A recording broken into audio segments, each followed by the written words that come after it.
Fala galera, estamos começando mais um episódio do podcast Nos Bastidores, episódio de número 10. Meu nome é Henrique Ventura, eu sou host do podcast Empreendedor e nesse podcast nós faremos uma espécie de mastermind, ou popularmente dito como uma troca de ideias. Porque no mundo conectado que a gente vive, nós costumamos ver mais o palco das pessoas e aqui a gente vai falar sobre bastidores, histórias de pessoas comuns, assim como eu e você, mas que tiveram uma atitude acima da média e atingiram resultados extraordinários.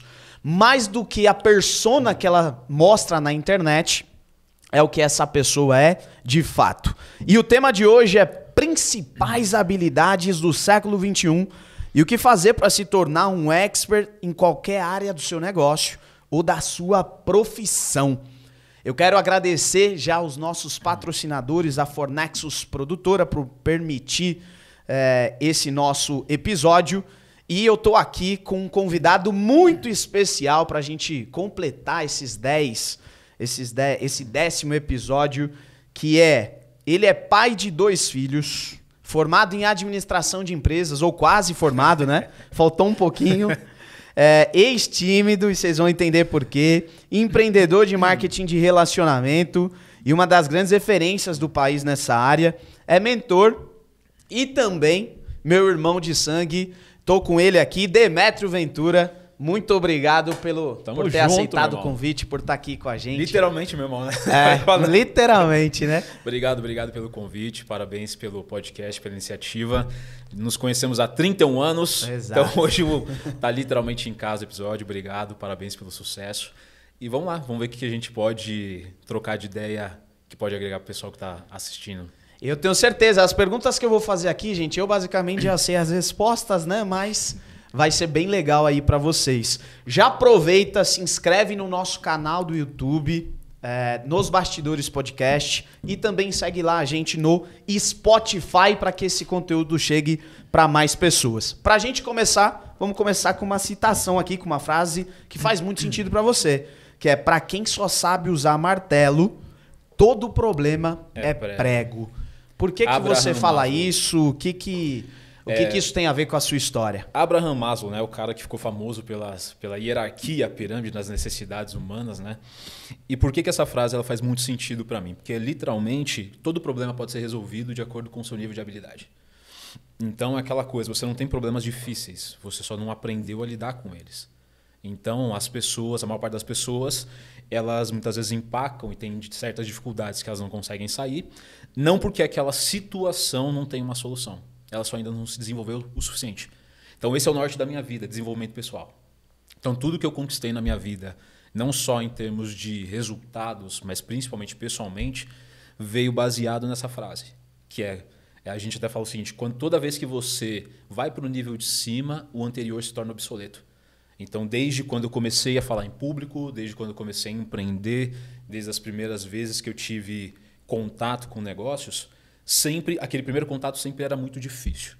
E toda vez que a gente aprendia uma coisa nova, ia para um nível, começava a masterizar aquela habilidade, aquilo que a gente fazia que no começo era impossível, era muito difícil, se tornava muito fácil. Por quê? Porque é aquela história, né? O problema em si ele era o mesmo, mas eu tinha me desenvolvido. Uhum. Então tudo que vem acontecendo e tudo que aconteceu na minha vida nos últimos anos veio através de evolução, veio através de progresso. Por isso que é uma frase que eu tenho inclusive no celular, que é o direcionamento, né? Desenvolvimento pessoal. Maravilha. E existe um estudo, inclusive, né? A ciência, que é a lei da obsolescência, né? Que é toda vez que você evolui o nível de dificuldade, toda vez... É igual aquele exemplo do videogame. Quando você joga no easy, lá no fácil, ele é fácil. Mas quando você vai pro médio, o médio é difícil. Só que o fácil fica mais fácil. Quando você vai pro hard, né? Pro difícil, o médio fica mais fácil e o easy mais fácil ainda. Então toda vez que você ousa, toda vez que você estica talvez um pouquinho mais a corda, você vai para um nível e é aquilo que você falou. Né? Se o problema é nota 7 e você é nota 5, o problema é maior que você. Se esse mesmo problema surgir daqui 2 anos e for nota 7, mas você for nota 8, você é maior do que o problema. A gente fala que problemas são sistêmicos, né? Todas as pessoas passam pelos mesmos. Literalmente todas. Então a grande questão é por que algumas conseguem lidar melhor do que outras? Porque os problemas são os mesmos. Desde problemas financeiros, desde problemas de desenvolvimento mesmo, as pessoas que são tímidas, pessoas que não sabem lidar com outras pessoas. Então os problemas sempre vão ser problemas emocionais, problemas em relacionamento, problemas familiares. Os problemas sempre vão ser os mesmos. A grande questão é alguns desenvolverão habilidades que vão fazer aqueles problemas rapidamente serem resolvidos. Outros vão ficar travados naquilo por muitos anos. Mas não é o problema em si, é a própria pessoa. Entendi. E aí você tocou num ponto bem importante que eu acho que é legal a gente começar a sua história por aí. Para quem te conhece de infância e quem viu você se tornar o profissional que você se tornou, sabe a diferença gritante, né, de desenvolvimento que aconteceu. A gente até brincava, né? Falava que você era ali uma pessoa que não se incluía muito, né? Era uma pessoa bem tímida, bem reservada. E tem muita gente que não acredita. Mas queria que você pudesse contar aí a sua trajetória de vida e principalmente essa questão aí de como você venceu a timidez para poder chegar nos resultados que você chegou, para poder se tornar é interessante, né? Os amigos, a gente tem os amigos das antigas, e quando a gente começou a empreender de fato, o pessoal ficava mais surpreso, não era nem com muitas vezes com o resultado, era pela transformação em termos de comportamento, em termos de atitude, né? Isso até você mencionou sobre a timidez. Na verdade, eu não venci, eu continuo sendo, porque é uma questão de perfil também. Só que o ponto é que eu aprendi a lidar. Então eu aprendi a lidar com ela. Então, na minha essência, né, o meu perfil, a forma que eu fui, talvez, criado, então eu sou uma pessoa que eu prefiro ficar um pouco mais sozinho, às vezes um pouco mais isolado. Mas quando é necessário que eu fale mais, quando é necessário, então pode ser para 1, para 10, para 100, para 1.000, para 5.000 pessoas, não tem mais problema. Porque aí a gente não venceu, mas aprendeu a lidar com isso. E aí de onde veio isso? Né? Então dentro daquele... Começa com aquele nosso sonho todo brasileiro de ser jogador de futebol. Aproveitando, qual que seria a dica? Como que você aprendeu a lidar e as dicas aí que você pode dar para a galera que é tímida? A questão da timidez, então o que acontece? Até chegar no ponto onde eu tive um primeiro contato, então é início de trajetória. Então aquele sonho de ser jogador de futebol acabou não dando certo, fui trabalhar. Trabalhava lá na República como office boy. Trabalhava como office boy. E aí eram empregos que não necessitavam que eu me desenvolvesse pessoalmente. Então eu não precisava falar com pessoas, não precisava fazer absolutamente nada. Só que eu tive contato dentro daquela empresa que eu trabalhava com os donos. E aí, como office boy, fui promovido para a área financeira. Por quê? Porque eu era o único office boy que estava na faculdade na época. Estudava na São Judas, lá na Moca, Zona Leste, né? A gente cria da Zona Leste da Rua da Fumaça. Então, eu trabalhava em uma empresa, fui promovido, porque eu era o único office boy que fazia faculdade. E aí eu fui para a área de contas a pagar. Por ser da área de contas a pagar, eu colocava os pagamentos. E aí, quando você coloca o pagamento certo de contas a pagar, você sabe o salário de todo mundo e você sabe quantos donos ganha. Uhum. Aí você viu quantos donos ganhavam, e na época eles nem eram muito mais velhos que eu. Beleza, eu estava lá com os meus 20, 21 anos, mas tinham 28. Né? Caras muito influentes. Um deles é filho do Paulo Scaff, que foi candidato a governador de São Paulo, André. O Omar também era de uma família... Acho que o Omar é libanês, mas era de negociantes. Né? A esposa dele... é filha do Afif Domingos, que foi vice-governador de São Paulo. Então, são famílias influentes. Celulose, né? A Suzana, a esposa do André, né, que a esposa do André Scaff, herdeira, né, da Suzana Celulose. Então, eram pessoas muito influentes, jovens, mas muito bem-sucedidos. E aí, quando eu ia colocar aquele pagamento, você vê a diferença de um prolabore, de um sócio. E o mais interessante é que eles não eram os primeiros a chegar e nem os últimos a sair. E aí você começa a olhar aquilo e falar, como é que eu vou chegar lá? E aí eu fiz uma pergunta um dia para eles. Falei, cara, pro Omar, era mais próximo do Omar na época, o que eu preciso fazer, né, para chegar a ter esse resultado? E foi quando ele falou, como funcionário você não chega. Foi muito claro, como funcionário você não chega, você vai ter que começar a empreender. E aí foi a primeira vez que a gente se abriu a entender um pouco mais. Só que sem referência de empreendedorismo em casa, né? Nem na família, toda a nossa família é de funcionários, funcionários públicos, funcionários. Então você não tem uma referência próxima ali para você aprender. E aí a gente tenta o negócio das roupas, e algumas coisas que vai tentando e não vai dando certo. Perdemos um bocado de dinheiro. Alguns negócios que não vão dando certo. Mas, e aí nessa trajetória, só que o olhar para empreender ele continua aberto. E aí foi quando eu tive contato com uma apresentação de negócio. Então você falou, inclusive, desse mercado a primeira vez para mim. o mercado de negócio, que a gente até então não sabia o que era. Tem uma história muito interessante com isso. Durou o quê? Um mês? Foi rápido, um mês. Mas foi interessante. A tal da pirâmide financeira. É uma das pirâmides, eu acredito que é a maior pirâmide financeira da história desse país. Mas o que caiu e caímos nela também. Né? Mas o que foi interessante, e esse foi o ponto de partida do grande divisor de águas. Por que foi divisor de águas? Porque foi ali que a perspectiva mudou. Porque apesar do negócio não ter dado certo em si, a gente foi entender depois que o problema era o negócio em si, não o mercado, só que ele abriu a perspectiva para a possibilidade de resultado. E eu lembro uma vez que eu fui numa apresentação, lembra no Tucuruvi? Sim, claro. Como que era o nome daquele espaço? Não era o Você Haka? sabe? Não, o Haka era da Vila Mariana. É daqui pertinho que a gente fez. Isso. Esqueci, mas não era as perto primeiras do metrô apresentações. E aí eu vi, tinha um cara, né, fazendo uma apresentação, estava lotado, devia ter umas 500 pessoas. E aquele cara, ele tinha tudo que eu não tinha. Ele tinha confiança, ele falava para muita gente, era um cara muito dinâmico, tinha resultado, era admirado. As pessoas no final paravam para tirar foto com ele. Então ele tinha todas as características que talvez eu já queria ter, mas não tinha. Então ali foi o grande ponto. Então foi onde eu tomei a decisão e eu falei, eu quero fazer isso. Aí entra o ponto da timidez. Porque para fazer aquilo, aí eu precisaria de uma habilidade nível 5, eu estava no nível 1. Aí entra para todo problema, né? Para todo... Como que é a frase? Para todo... Para quem só sabe usar martelo, todo problema é prego. Então, o que acontece? Eu não sabia, eu não tinha habilidade para isso. Então, foi quando eu comecei a me desenvolver. E aí entrou a questão da timidez. O que é a timidez? A timidez, né, é uma fobia. Fobia de interação social. Basicamente, ela é isso. É o medo. Né? Inclusive, você pegar a palavra timidez em grego, que é a raiz dela, é medo. Significa medo. Então, é o medo da interação social. E por que uma pessoa tímida ela tem medo dessa interação? Porque ela está muito focada nela mesma. Então ela está o tempo inteiro imaginando o que vão pensar de mim. E se eu errar? Que o mundo está olhando que o holofote está nela. Que o holofote é está meio nela. que um egocentrismo também, né? Sim. É egocentrismo e uma insegurança. A insegurança para não se expor. Então, como a pessoa está muito focada nela, ela acredita que, bom, e se eu errar? E se eu falar alguma coisa que não agrade? O que vão falar de mim? E aí, para evitar esse desconforto, você isola. Qual é a solução? Decidir não fazer nada. Não faço. Fico aqui. Se é para correr o risco de dar ruim, fico aqui. Que é aquele medo, não é maior do que o medo da norte, que é o medo do não, então eu fico desse jeito. Então o medo, a timidez é uma fobia de interação social e a pessoa está muito focada nela mesma. E aí é o ponto, como lidar com esse medo? E aí existem algumas formas. Na época foi até meio inconsciente que eu fui fazendo. Só que hoje a gente acaba entendendo um pouco mais de etapas. Como é que a gente consegue lidar com essa timidez? Então, o primeiro ponto importante é entender que a gente vai ter que criar oportunidades para se expor. E por que isso é importante? Você fala assim, Deus, eu preciso ser uma pessoa mais paciente. O que Deus vai fazer? Te dá oportunidade. Para você ser mais paciente. Exatamente. Então, se você quer ser mais paciente, Deus não vai te dar a paciência, mas a oportunidade para você exercitar essa paciência. E é a mesma coisa. Então, num primeiro momento, o que acontece? A pessoa que ela é tímida, ela vai ter que entender que para melhorar... E o ponto é, a timidez é ruim? Depende.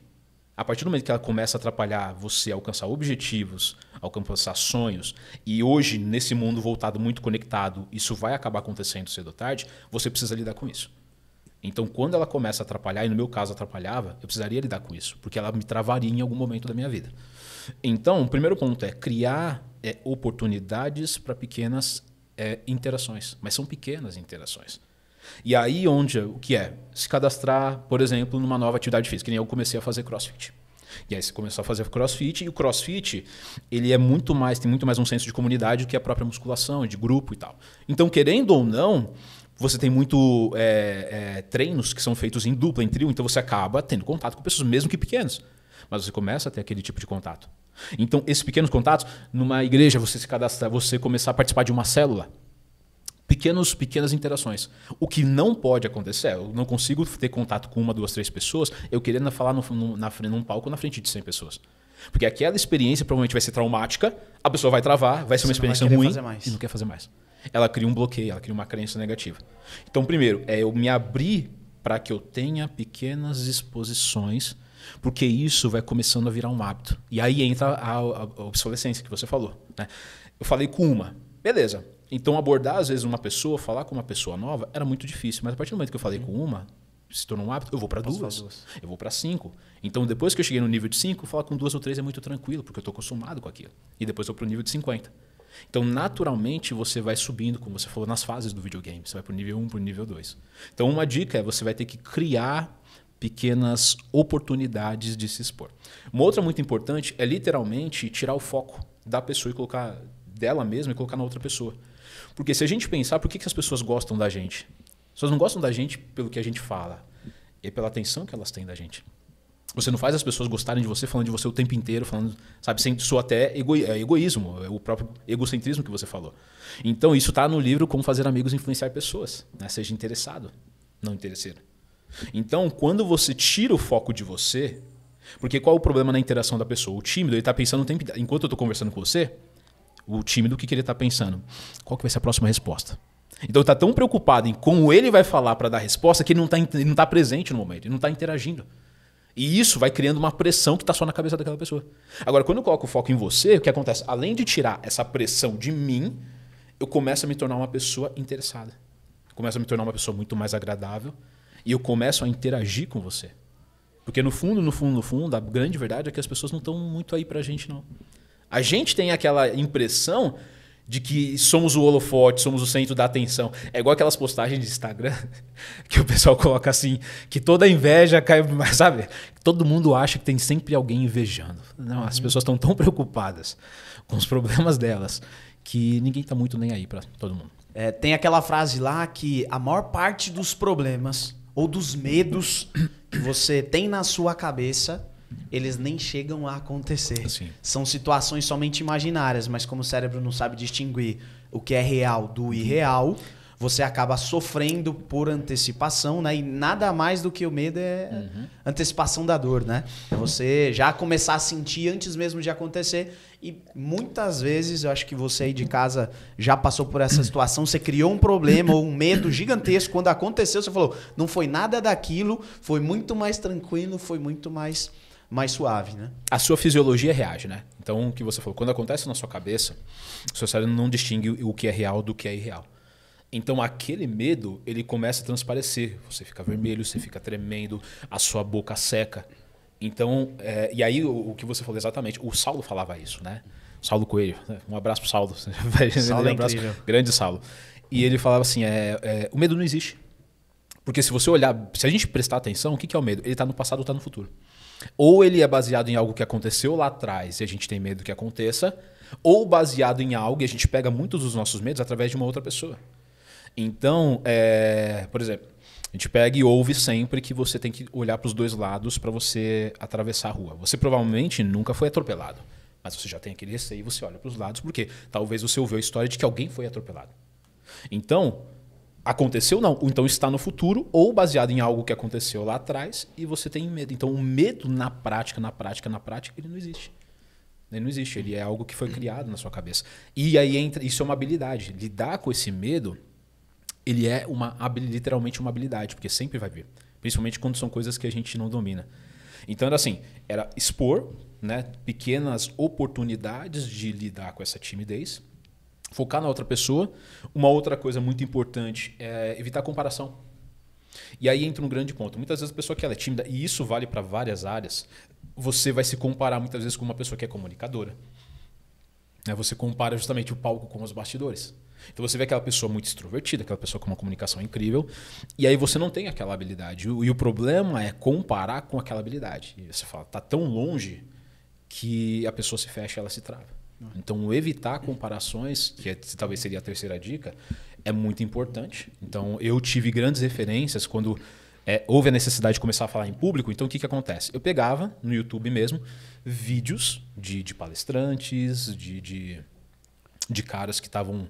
Comunicadores mesmo. Comunicadores, né? Palestrantes, treinadores, pessoas que estavam envolvidas com o que a gente fazia. E eu começava a assistir aquilo. E aí o que é interessante? A genialidade ela está no inconsciente. Então, por exemplo, se você pegar um jogador de futebol, se você pega o Messi, e a pessoa pergunta, como é que o Messi faz? Se você chegar numa entrevista e perguntar, Messi, como é que você fez isso? Ele nem sabe. Eu nem pensei. Tá tão automático para ele que ele não precisa pensar. E a mesma coisa para o cara que é comunicador. Então, um cara que ele é palestrante, Aí vai lá e dá um problema numa câmera, dá um problema no microfone, e ele se vira, ele consegue improvisar. Por quê? Porque aquilo está tão enraizado nele, está tão no inconsciente, que para ele é automático. Então são essas pequenas... Então não dá para a gente fazer esse tipo de comparação. Então essas pequenas atitudes todos os dias vai fazendo com que a pessoa tenha confiança. Uma vez que ela tem confiança, para ela é o que? Ela está falando de uma área que ela domina. Você não tem nervosismo e timidez, porque a pessoa tímida, ela muitas vezes é tímida para falar com gente nova. Mas pega para falar com ela com amigos ou com gente que ela conhece. Ela não vai ser tímida. Então é literalmente, ela começa a dominar de tanto repetir, ela se torna um expert naquilo. E eu acho que um outro ponto bem interessante, bem legal também, é o processo de imersão de aquilo. Você falou, pô, eu imergi nos vídeos, me conectei, o ambiente que eu tava lá. Porque se a gente parar para pensar, se você faz uma viagem para os Estados Unidos, ou você é largado nos Estados Unidos, só que só tem americano lá, você precisa começar a se comunicar. Um ano depois, você arranha já. Você já fala alguma coisa disso, do que você fazer um curso aqui no Brasil, onde você faz 2 horas de aula, só que as outras 22 você fala português. É isso mesmo. Então, quando você tem esse processo imersivo, e foi basicamente, a gente acompanhou, foi o que você fez, foi o que eu fiz também, de, cara, mergulhar literalmente naquilo que estava fazendo. E sabe uma coisa que eu até anotei aqui? Se a gente parar para pensar, existiu o nosso desejo de empreender, que era ter um resultado diferente, Sim. poder mudar um pouquinho mais da realidade, embora a gente tenha crescido numa família de classe média, né, que pô, estudamos em escola pública, mas não nunca tinha faltou nada, mas nunca faltou nada, nunca Sim. passamos fome. Nunca precisamos trabalhar desde os Dos 12 anos, dos sim. 11 anos para ter Sim. que sustentar a família. Só que quando a gente decide empreender, o processo de timidez, a timidez ela ainda está tão enraizada que se parar para pensar, o primeiro negócio que a gente tentou de fato foi vender roupa pela internet. Isso. Por quê? Porque era empreender sem aparecer. Quer dizer, achar que era sem aparecer. Que Marketplace, era né? o Face Commerce. Na verdade, acho que a maioria das pessoas nem conhece, mas existiu-se... Faz uns 10 anos. O Face Commerce, que hoje lá é o marketplace que funciona legal.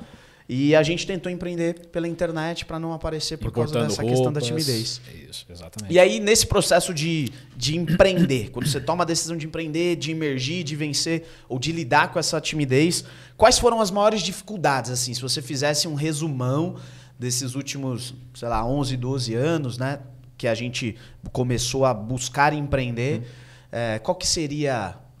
Quais foram as suas principais dificuldades ou as maiores dificuldades que você teve que lidar ali? Além da timidez, que eu acho que foi uma das maiores. Timidez era uma questão de habilidade, né? O primeiro ponto, e é importante, assim, por que empreender? Né? E o porquê empreender? E isso, cada vez mais, principalmente no mundo conectado como o nosso, e aqui, né, o podcast Bastidores, basicamente a gente tem empreendedores e os convidados são empreendedores. E o porquê empreender? O primeiro ponto importante é que a gente fala assim, a pessoa normalmente ela vai empreender para buscar um objetivo financeiro. Resultado, sucesso, progressão, né, avanço na vida dela. Beleza. E por que empreender e não fazer outra coisa? Aí eu falo assim, para uma pessoa ganhar dinheiro, ela basicamente vai ter 2 formas. Então assim, como que se ganha dinheiro, Demetrio? Você obrigatoriamente precisa que alguém transfira esse dinheiro para você. Simples assim. O dinheiro não cai na sua conta do nada. Se está entrando dinheiro na sua conta, é porque algum serviço, algum produto, alguma coisa que você tem é útil para alguém e essa pessoa está transferindo dinheiro. Simples assim. Então, transferência de riqueza. Ou seja, se eu tenho uma empresa como a Apple, que é a mais valiosa do mundo, é porque são milhões e bilhões de pessoas transferindo dinheiro para a Apple. Simples assim. Então, você tem 2 formas. Então, primeiro, você tem o seu tempo e através desse seu tempo você recebe dinheiro. Então, na primeira forma, como que eu ganho mais dinheiro? Como é que eu progrido profissionalmente? Você tem que agregar valor no seu tempo. Então, por exemplo, eu quando era office boy, eu ganhava lá quase R$500, né, que sobrava na minha mão na época. Acho que dava 600 e pouco bruto, né? E o médico, sei lá, ganhava 30 pau. Por que o médico, se eu trabalho 8 horas, ganho 500 conto, o médico podia ganhar lá seus 20, 30 pau se trabalhasse as mesmas 8 horas? Porque o valor agregado do tempo dele é maior. Aí, o que acontece? Como que eu faço para aumentar minha renda? Você agrega mais valor. Foi o que eu fiz quando eu comecei a faculdade. Então, quando eu comecei a faculdade, eu era o único office boy que tinha faculdade e fui promovido. Ou seja, eu tinha mais... O meu tempo tinha... O mercado reconhecia mais valor em você. Reconhecia. Porque eu não tinha o diploma ainda, mas estava no caminho do diploma. Depois eu fui para a gerência financeira daquela empresa. Então, você vai agregar com curso de inglês, você vai fazer cursos fora. Então, você vai agregar valor ao seu tempo. Você vai pagar X a um CEO de uma empresa, por exemplo. Só que tem um teto. Que é aquela coisa. O seu tempo, ele tem um teto. Por mais valioso que seja o seu tempo, ele tem um teto. E aí você tem uma outra limitado, forma. né? Oi? E ele é limitado. Ele é limitado, tem um teto, ele é limitado e pode chegar num determinado momento que você talvez perca esse tempo. Não sei, um acidente, alguma coisa acontece e você não tem mais tempo para entregar. Você não consegue mais prestar aquele serviço. Você está no risco, porque depende exclusivamente de você. E se um dia você enche o saco e quer fazer outra coisa da vida? São várias coisas, né? Então, essa é a primeira. Você agrega valor ao seu tempo. Ou a segunda, você maximiza esse tempo. Como? Não recebendo somente pelo seu tempo. Aí entra mencionar o nosso parceiro Lucas Rocha e John Paul Getty. É melhor você ter 1% de 100 pessoas do que 100% da sua. É a piada interna. Foi um dos então, nossos assim, John Paul Getty, patrocinadores, né? John Paul Getty. John Paul Getty. Então o que acontece? É você maximizar. E aí a ideia de empreender é justamente por isso. Porque dentro do empreendedorismo, você consegue fazer com que o seu tempo se multiplique. E aí é interessante, porque se o seu tempo está se multiplicando, sobra mais do seu próprio tempo para você. Porque aquela ideia de você trabalhar 30, 35 anos para se aposentar, qual é o problema disso? Que você vai se aposentar para, na teoria, aproveitar a vida quando você não tem mais vida para aproveitar. Quer dizer, os seus anos mais produtivos na sua juventude, você está entregando para, na teoria, aproveitar quando você já não tem pique de aproveitar. Então não faria muito sentido. Então empreender, ele começou por causa disso. Aí quais são as dificuldades? Primeiro, vai ter a dificuldade de habilidade, que timidez e comunicação era uma delas, mas de venda e persuasão, são várias, né? Só que o principal ponto, e acho que uma das raízes do empreendedor, é você saber lidar com a sua própria frustração. E esse é o ponto. É você ter a capacidade de renovar sua própria crença. Isso não é fácil. Porque é natural, até pelo funcionamento do nosso cérebro, que ele é formatado e ele é formado para proteção, para sobrevivência, que quando você tem uma frustração ou algo que te machuca, um negócio que não dá certo, é que você não quer mais passar por aquela situação, então você evita ela. E aí é justamente o contrário do que o empreendedor faz. O empreendedor, basicamente, é a capacidade que ele tem de ser resiliente em relação às perdas que ele vai ter, às quebras que ele vai ter, as coisas que não vão dar certo no meio do caminho, e ele continuar naquele caminho, permanecer. Então foi isso, porque não foi de primeira. Teve algumas coisas e várias pancadas no meio do caminho. E aí, quando você tem essa pancada, você muitas vezes começa a se questionar. Então, as dificuldades foi em lidar com a minha própria frustração e me manter. Porque a gente fala que assim, quando você fala de empreender, e se você pegar as pessoas mais bem... Quando a gente fala sucesso, eu acho que é importante falar mais pra frente até um pouco sobre isso, o que é o sucesso. Mas quando a gente fala de sucesso, vamos colocar aqui o padrão. Sucesso pra galera, quando o pessoal fala sucesso, é financeiro e profissional. Ponto. Então, se você pegar a maior parte dos empreendedores, os multimilionários, as pessoas muito bem-sucedidas, às vezes esse cara deu um tiro certeiro. Ele não ficou rico com muitas coisas. Um negócio, foi um tiro certeiro que deu para ele aí muitas vezes dinheiro e possibilidade de ele investir em outras coisas, né? De ele expandir, de ele ter mais fonte de renda. Mas foi você pode ver que é um negócio principal que o cara deu o tiro. Só que ele só deu o tiro por quê? Porque ele estava na água. Sabe aquela história? Ele estava dentro do mar. Então, por ele estar dentro do mar, quando a onda passou, ele pegou. A maior parte das pessoas não quer entrar no mar, quer ficar na praia. Então, o empreendedor é ter aquela clareza de que ele está exposto a um risco, alguns maiores, outros menores, e que inevitavelmente ele vai se frustrar. Ele vai se frustrar. E essa foi a dificuldade. Acho que a maior foi dessa, lidar com frustração. Sensacional. E eu acho uma coisa bem legal que hoje a galera olha empreender como ser um empresário, ter um negócio. Só que eu acho que o conceito de empreender, ele vem evoluindo e é mais um comportamento, uma atitude empreendedora, que você pode empreender dentro, sei lá, da igreja que você tem. Que empreender, na minha concepção, nada mais é do que você visualizar os problemas que tem e buscar soluções para esses problemas. Então, poxa, como que a gente pode melhorar, sei lá, a captação, a retenção de fiéis, por exemplo, dentro da igreja, que é aquilo que a gente está levando como comunicação. Sim. Como você consegue captar, reter mais pessoas dentro de um negócio? Como que eu consigo melhorar a minha área? Como que eu consigo melhorar ali o meu departamento? Você pensar dessa maneira, né, essa atitude empreendedora, não necessariamente você precisa ter um negócio. Você pode ser um intraempreendedor, né? Você empreender dentro de outro negócio. No nosso caso mesmo, a gente criou a nossa empresa, mas a gente não precisava ter aluguel, água, luz, telefone nem funcionário. A gente usava a parceria com uma empresa maior, que aí sim tinha toda uma estrutura, e a gente empreendia junto com ela. A gente empreendia dentro de um modelo que a gente não precisou criar esse modelo. A gente precisou criar essa ideia. A gente viu a ideia, viu o modelo e falou, poxa, como que eu consigo participar disso? Sim. E empreender também é isso, né? E aí eu quero te perguntar o seguinte, qual que é a principal habilidade que você acredita, se existe uma principal, acho que tem principais, mas qual que é a principal habilidade do século XXI?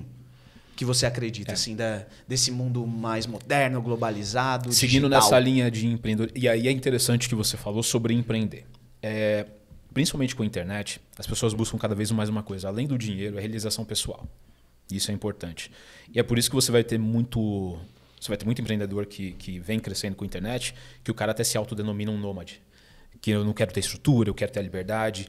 As pessoas cada vez mais, e se a gente perceber nas empresas, você não tem mais aquelas carreiras de 30 anos, 35, 40 anos que tinha. Antigamente o cara começava e se aposentava. Ele trabalhava para um banco, para uma fábrica de carros, e lá o seu João começava nos 18 anos, ia subindo de cargo e ele ia se aposentar aos 50 e poucos, 60 anos dentro da empresa. Você não vê mais isso. Porque além disso, as pessoas buscam esse desafio. Então o que você falou, o empreender, essa atitude, ela te dá liberdade de fazer onde você estiver. Onde você estiver. E aí, quando fala de habilidade, seguindo para essa linha de marketing, para essa linha de empreendedorismo, usando a internet, o que acontece? Tem duas ali que a gente pode falar que são principais. Primeiro é a comunicação persuasiva. E por que comunicação persuasiva é uma coisa muito importante? E aí, comunicação persuasiva é importante, assim, ela inclui copyright, inclui marketing, é comunicação persuasiva. Por quê? Porque é o ato de basicamente você conseguir fazer com que as pessoas percebam valor em você. Se a gente prestar atenção, às vezes o cara que ganha mais dinheiro numa área não quer dizer que ele é o melhor, mas ele é o que é mais engajado, ele é mais bem visto. As pessoas têm mais bom relacionamento, as pessoas percebem valor nele. Ele não quer dizer que ele tem o melhor produto. E isso a gente vê muito, tanto no mundo digital, de você ver os experts, né? Vou colocar alguns entre aspas, mas que tem uma comunicação persuasiva, um engajamento que ganha muito mais dinheiro, ou é muito mais bem posicionado. Eu acho que a maioria, que mais acontece. do que os melhores técnicos, os que têm mais conhecimento a fundo ali. Você fala, nossa, mas esse cara tem tanto conhecimento, mas ele não tem essa habilidade de comunicação. As pessoas não percebem o valor. E aí o ponto. Até cantor. Para pra pensar. Também, monte de cantor estourado, você olha e fala, meu você, Deus, como é que pode? A gente precisa falar mais. Você vê e fala assim... Como eu falo literalmente, como é que isso aqui faz sucesso? Como é que essa merda faz sucesso? E aí você entende, ele consegue fazer as pessoas perceberem valor. Então, talvez inconsciente ou consciente, mas é você... Porque as pessoas não se lembram do que você fala. As pessoas se lembram de como você faz elas se sentirem. E aí é o ponto. Elas não se lembram daquilo que você fala para elas. Mesma coisa os pais, as crianças, a gente não se lembra do que os pais falaram, mas se lembra de como eles agiram. Do sentimento. Então, e aí existem vários gatilhos mentais. Mas essa comunicação persuasiva, que é literalmente você conseguir fazer com que as pessoas percebam o valor e queiram ter o seu produto, queiram ter um serviço, você não precisa ser o melhor. Você só precisa... Tem uma frase que diz assim, que não basta ser a mulher de César, você tem que parecer. Não basta você ser bom, você tem que parecer. Então, essa daí, eu diria que é a primeira habilidade. E a segunda é a sua capacidade. É uma habilidade que a gente pode chamar de autoaprendizagem. Não é nem autodidata, né? Porque autodidata, você não aprende do nada. Você pode aprender sozinho, mas pegando experiência de outras pessoas. Então, a gente chama de autoaprendizagem. Porque hoje, com o YouTube, velho... Cara, com o YouTube... você consegue literalmente aprender a fazer qualquer coisa na sua casa. Com um livro, com um PDF, né, com os Kindles. Então, o que acontece? Hoje a pessoa consegue desenvolver literalmente qualquer habilidade, qualquer uma, se ela souber como aprender. Se ela sabe literalmente como estudar aquilo, literalmente como colocar aquela habilidade em prática. Então, se você tem uma habilidade de autoaprendizagem, você não precisa de ninguém. Porque necessariamente pode ser que você é uma pessoa que está no interior do interior, você não tem contato com grandes mentores, mas você tem acesso a um Wi-Fi, velho, que todo mundo tem acesso a um Wi-Fi hoje, basicamente todo mundo, né? E você consegue ter acesso àqueles maiores mentores. Então, se você tem uma capacidade de autoaprendizagem e você aprende a comunicar esse valor, né? Qual que é o processo, né? Você pega, testa, faz, tem resultado, promove o resultado e repete. Tem resultado, promove e repete. Tem resultado. Então é isso. Autoaprendizagem e comunicação persuasiva. Dizer que são as duas principais. Fazer as pessoas enxergarem valor em você. Maravilha. E o que fazer para se tornar um expert? Alguém que se destaca, qualquer área de negócio, profissão... O que você precisa fazer? Então, a habilidade, expert. Você já falou, as principais habilidades, né, na sua concepção. Sim. E o que fazer para se tornar Pra você ser expert naquilo que pra você ser um faz? especialista, para você ser muito bom, existe um processo. Óbvio que você precisa fazer muito, né? Isso. Pra se tornar. Mas até eu fazer, existe um processo que é o eu começo, eu corrijo e eu melhoro. Então o que a gente precisa fazer de frente para trás? Então eu quero ser o melhor em alguma coisa. Mas como que eu sou melhor em alguma coisa? Eu só sou muito bom em alguma coisa quando eu corrigi várias vezes. Só que eu só corrijo aquilo que eu comecei. Então, o que acontece? Aí é onde entra o perfeccionismo. Perfeccionismo é o defeito, excelência é a qualidade. O perfeccionismo é a falsificação da perfeição. De fato, não existe. Então, o que acontece?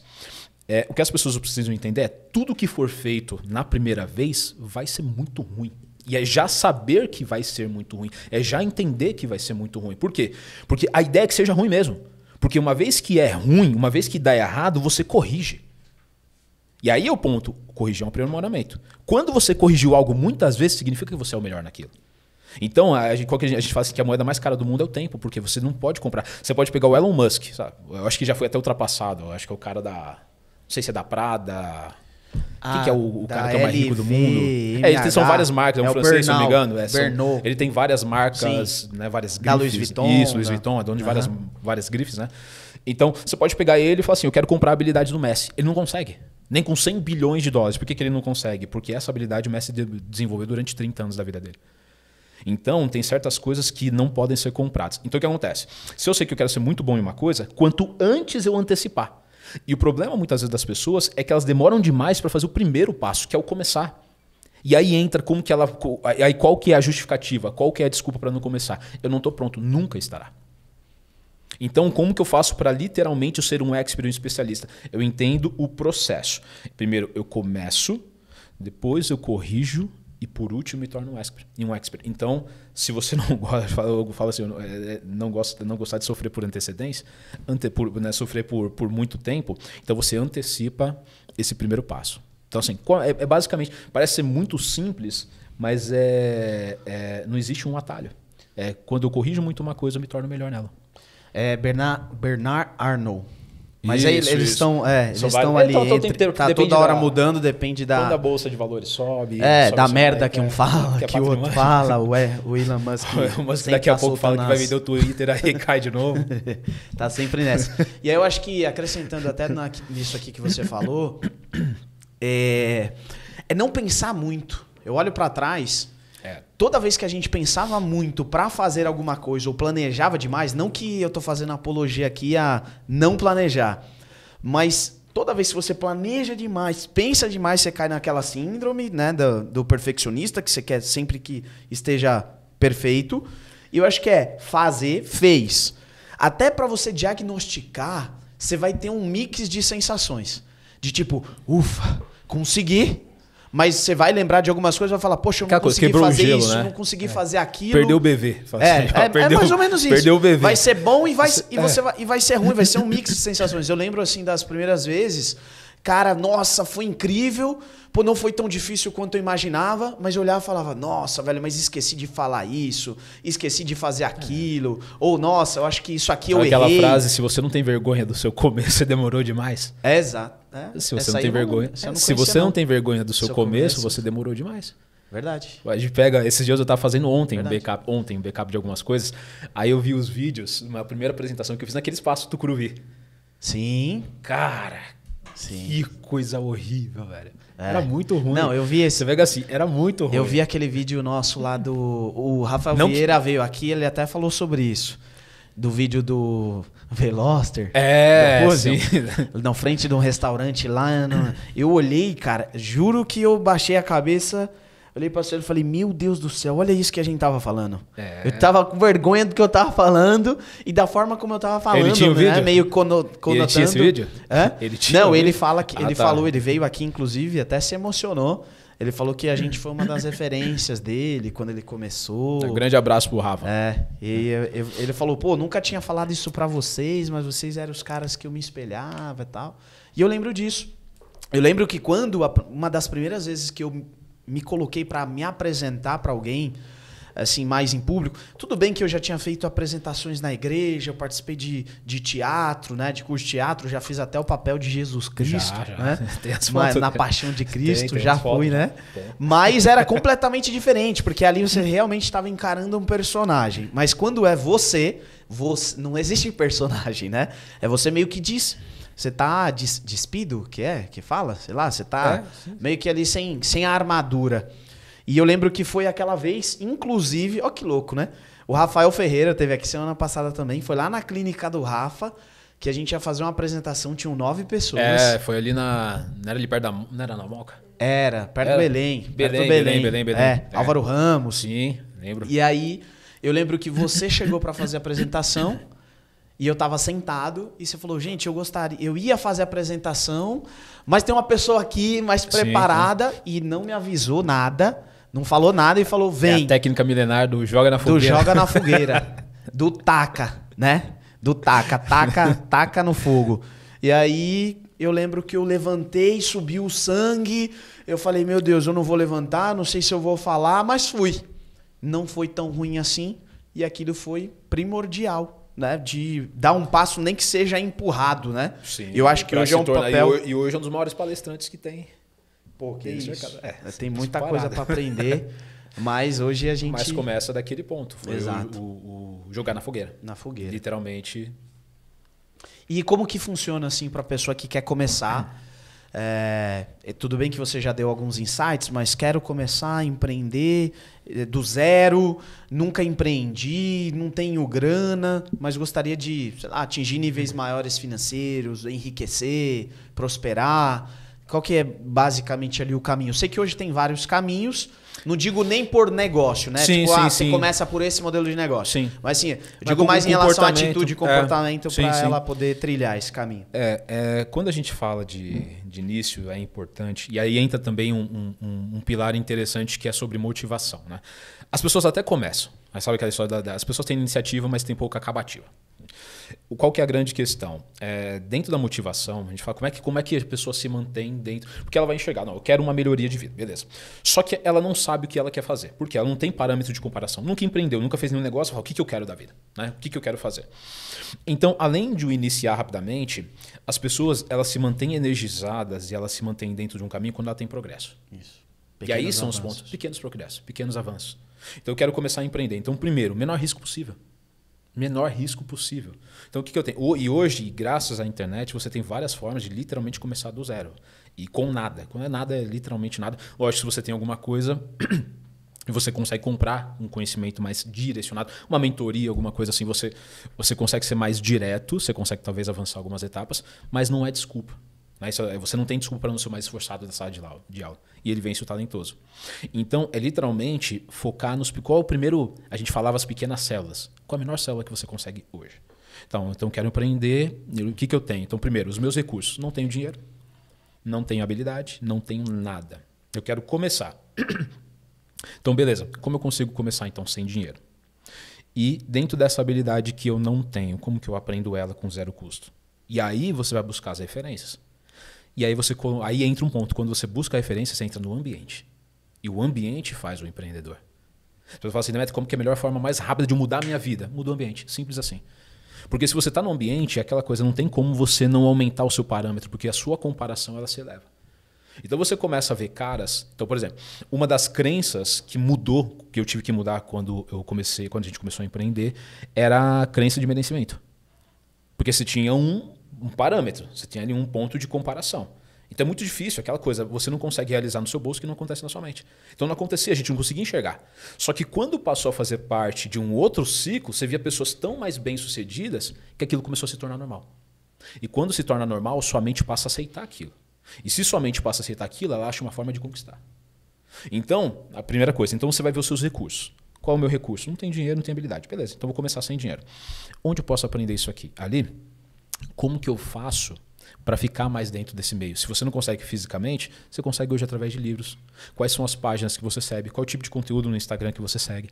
Então, quando você começa a se cercar, naturalmente você vai se sentir com muito mais pegada de agir. Porque mais você confiante. Mais confiante, com pegada. E você até se cobra. Você fala, cara, tá todo mundo fazendo. Você fala, tá todo mundo fazendo. Isso daqui tá estourando, isso aqui tá crescendo. Já tô aprendendo e não... E você já tá no meio. Cara, eu tô no meio com o pessoal fazendo. É que é completamente diferente quando você tá no meio que ninguém empreende. Você vai ser o primeiro, você não tem nenhum estímulo do ambiente da galera que você tá. Tá todo mundo ali, 100% satisfeito, com seus 2, 3 mil reais que tá ganhando. Com a cervejinha do final de semana garantida, tá tudo certo. E se sobrar alguma coisa, tá ok, você não tem estímulo nenhum para ser o cara diferente. Pelo contrário, é provável que quando você tentar ser o cara diferente, ainda vão te puxar para baixo.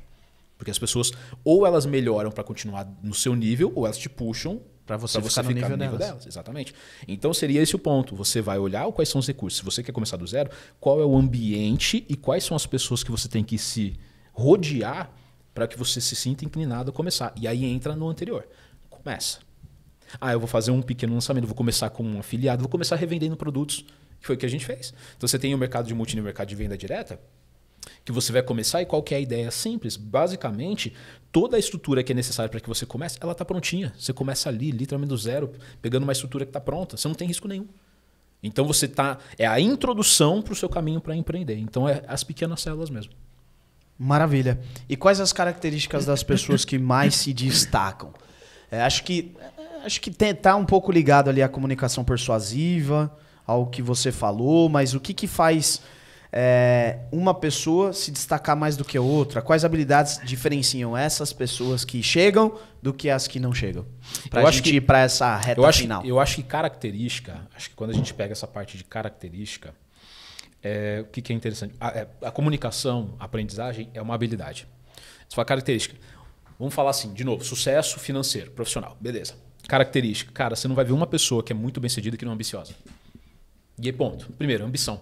Você não vai ver pode acontecer, o cara ganhou na Mega Sena, o cara foi herdeiro. Não, tô falando de pessoas que conquistaram. Você não vai ver um cara que literalmente se tornou milionário que ele não quis ser. Aconteceu por acaso. Não acontece por acaso. Então, a pessoa, para ter o grande resultado, ela tem que querer aquele grande resultado. Aí é a questão, é ambição. É ambição. Literalmente você quer mais do que o que você tem hoje. Você não vai ver uma pessoa... Você pode pegar qualquer pessoa que é dono de um grande negócio. Ela é ambiciosa. Ela quer estar no topo, ela quer estar entre os primeiros. Ela é competitiva. E isso, meu irmão, não tem como. Você não consegue só desenvolver como habilidade. É característica. Mas tu não tem essa característica. Então esteja próximo das pessoas que têm.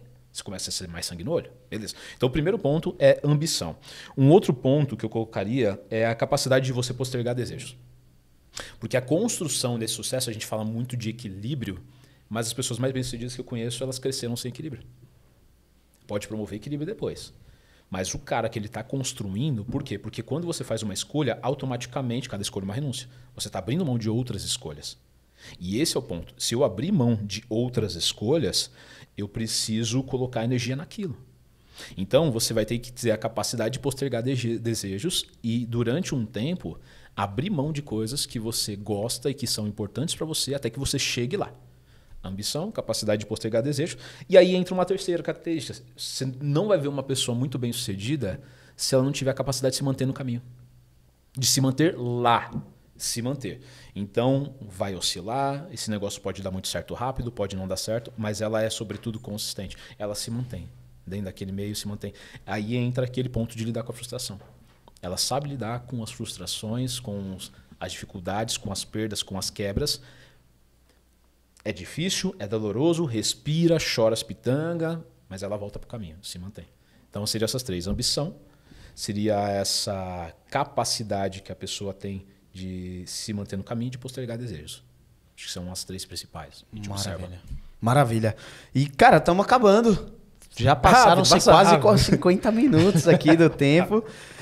A gente tem aqui um costume de fazer esse final aqui, de umas perguntinhas aqui de bate-pronto. Queria te perguntar, qual que é o livro que mais te marcou? Cara, eu sei que tem vários, você é um cara que gosta bastante de ler, mas... Cara, mas eu vou dizer que assim, o livro, para mim, nesse desenvolvimento de mentalidade mais importante, eu colocaria a Lei do Triunfo. Porque o Napoleon Hill... porque foi duas coisas. Acho que foi uma edição, porque você tem um manuscrito, né? Tem livro do Napoleon Hill, A Lei do Triunfo, com mais de 1000 páginas. Tinha 600 e poucas páginas. Então, primeiro era um exercício, porque naquela época eu não tinha o gosto de leitura que eu fui desenvolver depois. E então foi um livro grande, 670 páginas, alguma coisa assim. E é um livro que quando você pega Napoleão Hill, você pega, são 16 leis, né, A Lei do Triunfo. Então você consegue digerir e ele. Então tem Robert Kiyosaki, O Segredo da Mente Milionária. Esses livros que são mais introdutórios, que a gente conhece, são livros muito simples. Para mim, eles são os mais importantes. Não foram os melhores que eu li, mas o mais impactante. Então eu colocaria A Lei do Triunfo, porque foi base para todo o resto. Incrível. Qual a pessoa que mais te inspira? Francisco Ventura. Francisco Ventura. Chiquinho. Famoso Chico. Chico Ventura. E por que ele é o cara que mais te inspira? Cara, o Chico Ventura é um cara que ele é capaz de entregar qualquer coisa pela família dele. Então, é o cara. Ele é mesmo. Ele é diferenciado. Vulgo nosso pai. Pra mim é a maior referência. Você vai vai ter várias, mas assim, de vida é ele. Não, e o mais legal é que esses tempos aí é quando a gente foi fazer uma ação de cesta básica, e ele nunca compartilhou essas coisas com a gente, né? A humildade é gigantesca. O pessoal, eu fui numa comunidade, estava lá no instituto, e o pessoal falou assim, tem que falar com o seu pai, que é o presidente. Eu falei, meu pai é o presidente aqui do instituto e tal. Nunca falou isso, né? Nunca colocou isso. Sempre foi um cara que estava ali para ajudar todo mundo. Para mim também é a referência. É sensacional. Então, ajudar pessoas com ele mesmo. Mentores, mas... Ele pensa mais nas pessoas do que nele mesmo. Aí tá uma pessoa que você fala, rapaz... E não é só na família, não, né? Não. É na comunidade, consciência na galera social, inteira. Disposição... Não dá desculpa, tá sempre na ativa, não consegue ficar parado. Então, assim, de tudo mesmo, de tudo. De disciplina. Então, assim. E um cara que saiu da roça, né? De ensinamento do dia a dia, que são coisas que não são cursos que te ensinam, não são livros que ensinam, são coisas de vivência do dia a dia. Então, quando a gente fala disso, é o melhor. Aí, para negócio, tem outros, mas é ele. Show. Qual o seu maior sonho hoje? Sei que já tiveram vários. Já realizou alguns, mas qual é o seu maior sonho hoje? E é interessante, a gente fala, isso envolve sonho e propósito. Ele vai mudando com o tempo. Conforme você vai, as prioridades elas vão mudando com o tempo. Então hoje não está relacionado à conquista material, né? Mas depois que eu comecei a me desenvolver pessoalmente, tudo que eu penso em fazer está relacionado com pessoas, está relacionado a desenvolver pessoas, a desenvolver habilidades. Então eu tenho alguns alvos, mas profissionalmente... ter um dos maiores grupos de treinamentos, quando eu falo de desenvolvimento pessoal, isso não só Brasil, América Latina. Então, todos os meus alvos, o meu propósito, os meus sonhos envolvem desenvolver pessoas. Hoje eu tenho alvos materiais, mas eu não colocaria eles nesse ponto. Maravilha. Conte algo do seu bastidor que você nunca compartilhou, mas que é muito significante para você. Ou talvez, sei lá, o dia mais difícil, o dia mais marcante, aquele que é o break to moment. Cara, tem vários, né? Tem vários. Mas tem um. Algo que você eu acho que eu talvez já tenha compartilhado algumas vezes, mas ele é muito interessante. Teve um dia, isso acho que trabalhou muito a minha resiliência. Acho que já comentei do dia de Curitiba. Sim. Até. Por que ele é muito marcante para mim? É uma situação, era 2016. Nós estávamos em um negócio, apostando muito em negócio, colocando grana naquele negócio e tal. E aquele negócio não saía do papel, pelo contrário, foi um grande tiro pela culatra, apostamos muito. E muito de economia e muito de grana foi investido naquela época. E eu lembro de uma situação, por que ela me marcou? Porque era Dia dos Pais, era véspera de Dia dos Pais, isso era agosto, né, de 2016. E eu estava em Curitiba. Eu não lembro exatamente, eu acho que era uma apresentação de negócios, não lembro exatamente o que era, um treinamento. Mas aí o que acontece? Chegou na parte da noite, isso era um sábado. Era um sábado à noite. E aí, por ser Dia dos Pais, aí no dia seguinte tinha uma apresentação na igreja. Né? O Lohan, na época, ia fazer essa apresentação. A Lara era bebezinha ainda. E aí tinha algumas pessoas que nós ajudamos na época, né? A gente ajudou. Eu ajudei bastante gente naquela época e tinha postado todas as fichas naquele negócio. Chegou uma hora que essas fichas esgotaram. E aí, era noite, 11h30 da noite, 11h40 da noite. Eu lembro até hoje, o ônibus para São Paulo era R$72, qualquer coisa do tipo, né? 70 e poucos reais naquela época. E eu precisava que aquele cara, aquela pessoa, cumprisse aquilo que ele tinha prometido. Aquilo que tinha sido combinado naquela época. E não cumpriu. E chegou 00h20, 00h30 e acabaram os ônibus. Obviamente, não deu para voltar. Não tinha grana para voltar, então eu tive que dormir naquela rodoviária. E o porquê que isso é um dia que me marcou muito? Não é só pela situação em si, mas porque ela foi um choque muito forte em relação àquilo que eu me imaginava e aquilo que a gente queria buscar com aquela realidade. Então você tinha um choque muito grande, né?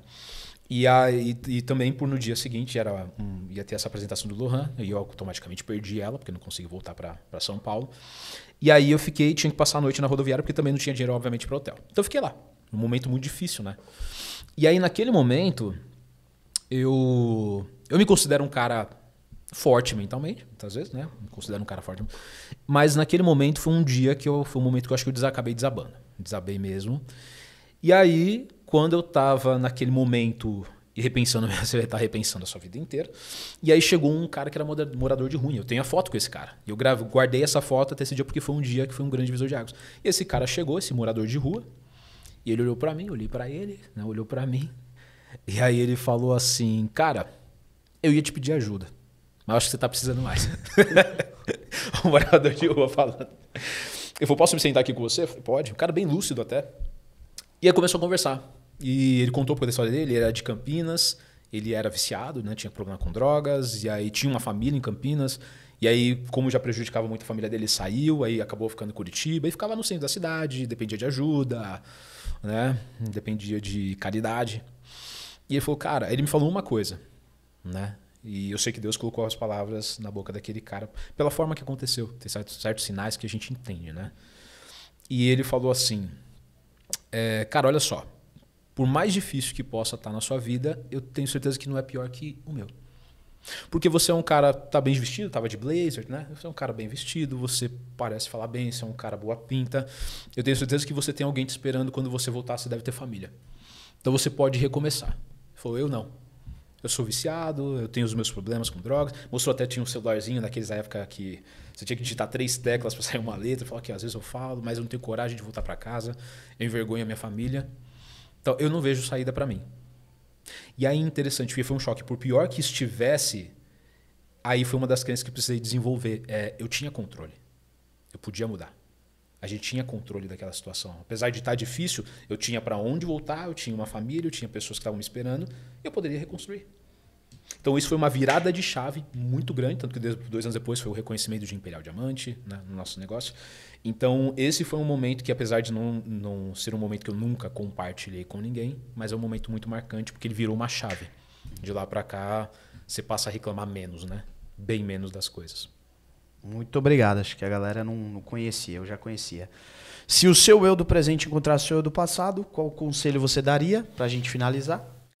O conselho que eu daria é um conselho que, inclusive eu esqueci o nome dela, mas é uma enfermeira, ela escreveu um livro, e esse livro que ela escreveu, eu tenho o nome desse livro, depois eu passo.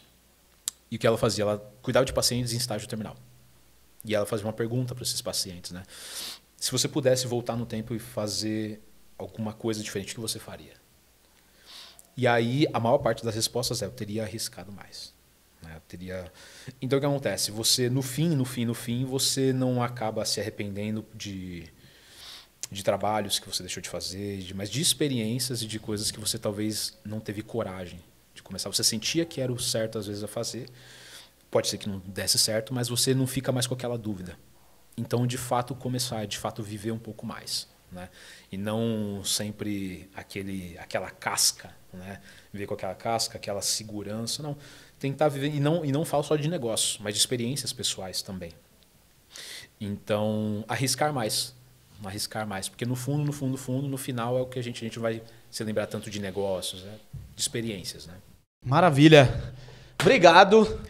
Tem que voltar mais vezes, aí vamos marcar a próxima. Só ser convidado. Deixa as suas redes sociais aí pra galera que quiser te seguir.